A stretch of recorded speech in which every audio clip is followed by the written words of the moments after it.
જે હું જમ્પ ની તૈયારી કરવા લાગ્યો ને પહેલી અટેમ્પ માં પણ પડ્યો અને બીજી અટેમ્પ માં પણ પડ્યો. અસલામુ અલૈકુમ. આજનો આપણો મિની વ્લોગ 115મો ને આજે કઈ કામે જવાનું નતું કેમ કે સન્ડે છે. પછી હું સવારમાં ઉઠી ગયો અને સ્ટ્રેચિંગ ને વોર્મ અપ કરવા માંડ્યો ને પછી હું ઘરની અંદર જ 2 થી 3 રાઉન્ડ દોડવા લાગ્યો. પછી મને અચાનક જૂનૂન આવી ગયું કસરત કરવાનું ને પછી ધીરે ધીરે પુલઅપ લગાવવા માંડ્યો તો પુલઅપ નો થાંભલો તૂટી ગયો.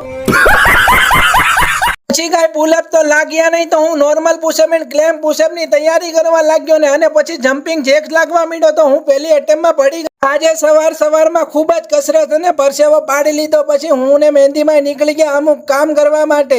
ઘરનું કામ હતું એટલે કરવું જ પડે કેમ કે જવાનું છે બાદરોડ ના ઝાપે. પછી હું આવી ગયો વલ્લીભાઈ ના ચોકમાં ને અહીંયા રવિવાર હતો એટલે ક્રિકેટ રમતા હતા તો દોડો કોકથી ઝાડવા વીયો ગયો તો ઝાડવામાંથી ઉતારવાની કોશિશ ચાલુ હતી. હું આવી ગયો ઘરે અને મારી નજર ગઈ મારા ડમ્બલના પ્લેટ ઉપર કેમ કે મારા ડમ્બલના પ્લેટ ઘણા સમયથી કસરત નથી કરતો એટલે એની